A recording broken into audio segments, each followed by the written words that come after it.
Hello চতুর্থ শ্রেণীর বন্ধুরা, তোমরা সব কেমন আছো? আশা করি তোমরা প্রত্যেকেই ভালো আছো। চলে আসছি সম্পূর্ণ নতুন একটা ভিডিও নিয়ে। আজকের এই ভিডিওতে আমি আলোচনা করতে চলেছি আমাদের চ্যাপ্টার 6 অর্থাৎ স্বদেশ। ঠিক আছে? আমার চ্যাপ্টার 6 এ কি রয়েছে? আমরা কিন্তু স্বদেশ নামক যে একটা বালকের কথা কিন্তু আমরা পাবো। তার যে স্বাধীনতা সংগ্রামে তার যে কি অবদান, সেই সবগুলো কিন্তু আমরা এই টেক্সটের মাধ্যমে পড়ার মাধ্যমে জানতে পারবো। তো চলো শুরু করা যাক। দেখো লেসন 6, ওকে? দেখো লেসন 6 আমি বললাম একটু আগে স্বদেশ।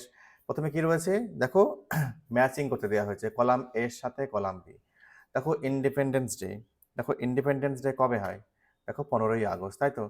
নেক্সট বলছে দেখো রিপাবলিক ডে অর্থাৎ প্রজাতন্ত্র দিবস 26শে জানুয়ারি। নেক্সট নেতাজির বার্থডে কবে? না তো 23শে জানুয়ারি। আর পরে থাকলো গান্ধীজ বার্থডে, দেখো বলছে 2nd অক্টোবর। ওকে, দেখো এই যে আমরা একটু আগে যে ম্যাচিংটা করলাম, all this dates are important. দেখো ইন ইন্ডিয়াজ হিস্ট্রি, ভারতের যে ইতিহাস, ভারতের ইতিহাসে কিন্তু সমস্ত ডেটগুলি কিন্তু অত্যন্ত গুরুত্বপূর্ণ। Which of these days are celebrated in your school and how? দেখো এর মধ্যে কোন কোন দিনগুলি তোমাদের স্কুলে উদযাপিত হয় এবং কেমনভাবে উদযাপিত হয় সেটাও কিন্তু জানতে চাওয়া হয়েছে।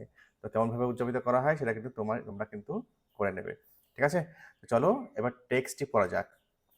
দেখো লেটস রিড, চলো পড়া যাক। তা কি বলছে, it was a busy morning in a railway station.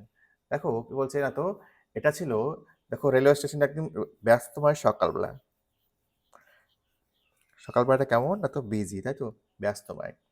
তাহলে তো এটা ছিল, দেখো একটা ব্যস্তময় রেলওয়ে স্টেশনের সকালবেলা। ওকে, আর কি বলছে নেক্সট, দ্য ইয়ার ওয়াজ 1930, বছর ছিল 1930। দেখো the young boy in soiled clothes entered the platform. একটা যুবক ছেলে দেখো কাদামাখা যে পোশাক পরে অর্থাৎ ময়লা পোশাক পরে কিন্তু প্ল্যাটফর্মে প্রবেশ করলো। এন্টার মানে কি, ঢোকা বা প্রবেশ করা। His feet were bare and muddy, তার পা দুটো কিন্তু খালি পা ছিল এবং পায়ে কিন্তু দেখো মাডি লেগেছিল, মানে কাদা লেগেছিল। ঠিক আছে, অর্থাৎ ধুলো কথা এখানে বলা হয়েছে। হি seem to be very tired, দেখে যেন মনে হচ্ছিল বালকটি অত্যন্ত ক্লান্ত। But his eyes were glowing like fire, কিন্তু তার চোখগুলি ছিল আগুনের মতো জল জল করছিল। হিজ নেম ওয়াজ স্বদেশ, দেখো এই বালকটার নাম কি ছিল না তো, স্বদেশ। ঠিক আছে, মিনহুয়াইল ইতিমধ্যে, মিনহাইল কথার অর্থ কি? দেখো ইতিমধ্যে। দেখো তোমার বোঝার সুবিধার্থে বেশ কিছু শব্দের মানে কিন্তু আমি বাংলায় কিন্তু লিখে রেখেছি। ইতিমধ্যে some British police were seen outside the station, ইতিমধ্যে কিন্তু কিছু ব্রিটিশ পুলিশকে কিন্তু স্টেশনের বাইরে ঘোরাঘুরি করতে দেখা গেল। They were on the look out for a young freedom fighter of Bengal, দেখো তারা খুঁজছিল কাকে? দেখো বাংলার একজন যুবক স্বাধীনতা সংগ্রামীকে। দেখো ফ্রিডম মানে কি, স্বাধীনতা, আর ফাইটার মানে কি, সংগ্রামী। আশা করি বোঝা গিয়েছে। চলো পরের প্রশ্নটা দেখে নেওয়া যাক। দেখো কি রয়েছে, suddenly there were a whistle, হঠাৎই কিন্তু একটা বাঁশির শব্দ শোনা গেল। আর Calcutta bound train was coming to platform number 2, দেখো কলকাতা যাবে অর্থাৎ কলকাতাগামী একটা ট্রেনকে দেখা গেল আসতে, কোথায়? প্ল্যাটফর্ম নাম্বার 2-তে। Swadesh clasped his canvas bag tightly, দেখো কি বলছে, স্বদেশ কিন্তু তার যে ক্যাম্বিসের ব্যাগটা কিন্তু খুব দৃঢ়ভাবে ধরলো বা শক্তভাবে ধরলো বলতে পারো। He boarded the train and took a corner seat, সে ট্রেনে উঠে পড়লো এবং এক কোনার একটা সিট কিন্তু সিটে গিয়ে বসলো। দ্য ট্রেন স্টার্টেড মুভিং, ট্রেনটি কিন্তু চলতে শুরু করলো। He recalled the incidents of previous evening, সে স্মরণ করলো বা স্মরণ করতে লাগলো দেখো গত সন্ধেবেলার যে ঘটনাগুলো, ইনসিডেন্ট। ঠিক আছে, রিকল মানে স্মরণ করা, আর ইনসিডেন্ট মানে ঘটনা।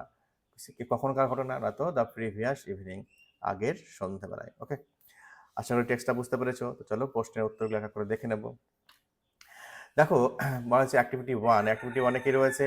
Complete the following sentences with the words from the text, text থেকে কিন্তু তথ্য নিয়ে কিন্তু আমাকে ফিল আপ করতে হবে। It was a dash in a railway station, it was a busy morning in a railway station.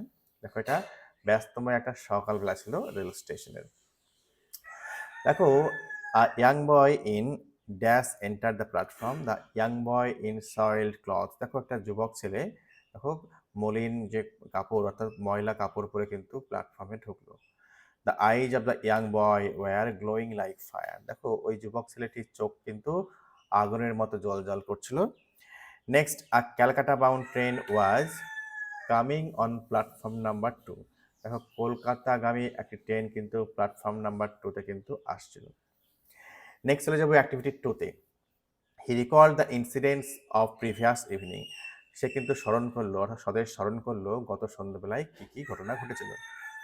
What are the things that you think he recalled? কোন কোন জিনিসগুলো তোমার মনে হয় সে স্মরণ করেছিল?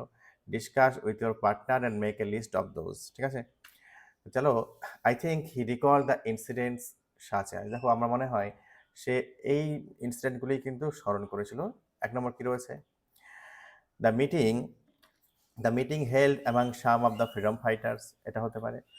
Next, the resolution taken at the evening, দেখো কোন সমাধান সেই সন্ধ্যাবেলায় হলো সেই সম্পর্কে ভাবতে পারে। নেক্সট কি রয়েছে?